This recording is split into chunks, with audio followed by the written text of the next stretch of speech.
बोलिए श्री कृष्णचंद्र भगवान की जय। श्रीमद् भगवद गीता के 17वें अध्याय का महात्म्य।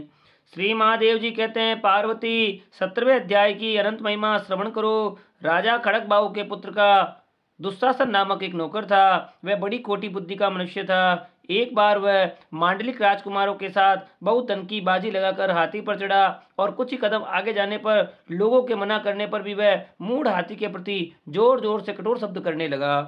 उसकी आवाज सुनकर हाथी क्रोध से अंधा हो गया और दुशासन पैर फिसल जाने के कारण पृथ्वी पर गिर पड़ा। दुशासन के गिरकर कुछ कुछ उच्छ्वास लेते देख काल के समान निरुंकुश हाथी ने क्रोध में भरकर उसे ऊपर फेंक दिया। ऊपर से गिरते ही उसके प्राण निकल गए। इस प्रकार कालवश मृत्यु को प्राप्त होने के बाद उसे हाथी की ही योनि मिली और सिंगल द्वीप के महाराज के यहाँ उसने अपना बहुत समय व्यतीत किया। सिंगल द्वीप के राजा की महाराज खड़ग बाहु से बड़ी मैत्री थी, अतः उन्होंने जल के मार्ग से उस हाथी को मित्र की प्रसन्नता के लिए भेज दिया। एक दिन राजा ने श्लोक की समस्या पूर्ति संतुष्ट होकर किसी कवि को पुरस्कार के रूप में वह हाथी दे दिया और उन्होंने 100 स्वर्ण मुद्राएं लेकर उसे मालव नरेश के हाथ भेज दिया। कुछ काल व्यतीत होने पर वह हाथी यत्नपूर्वक पालित होने पर भी असाध्य ज्वर से ग्रसित होकर मरणासन को हो गया।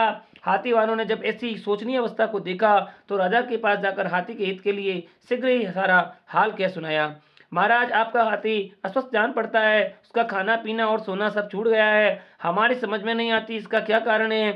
हाथी वालों का बताया हुआ समाचार सुनकर राजा ने हाथी के रोग पहचानने वाले चिकित्सा कुशल मंत्रियों के साथ उस स्थान पर पदार्पण किया जहां हाथी ज्वरग्रस्त होकर पड़ा था। राजा को देखते ही उसने ज्वर जनित वेदना को भूलकर संसार को आश्चर्य में डालने वाली वाणी से कहा, संपूर्ण शास्त्रों के ज्ञाता, राजनीति के समुद्र, शत्रु समुदाय को परास्त करने वाले तथा भगवान विष्णु के चरणों में अनुराग रखने वाले महाराज, इन औषधियों से क्या लेना है। वेद्यों से भी कुछ लाभ होने वाला नहीं है, दान और जप से भी क्या सिद्ध होगा। आप कृपा करके गीता के 17वें अध्याय का पाठ करने वाले किसी ब्राह्मण को बुलाइए।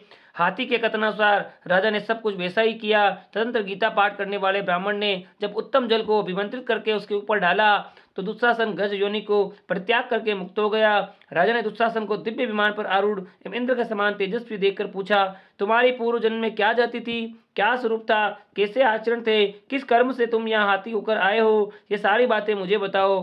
राजा के इस प्रकार पूछने पर संकट से छूटे हुए दुशासन ने विमान पर बैठे बैठे ही स्थिरता से साथ अपना यथावत समाचार कह सुनाया। तत्पश्चात नरश्रेष्ठ मालव नरेश भी गीता के 17वें अध्याय का जप करने लगे। इससे थोड़े ही समय में उनकी बुद्धि मुक्त हो गई।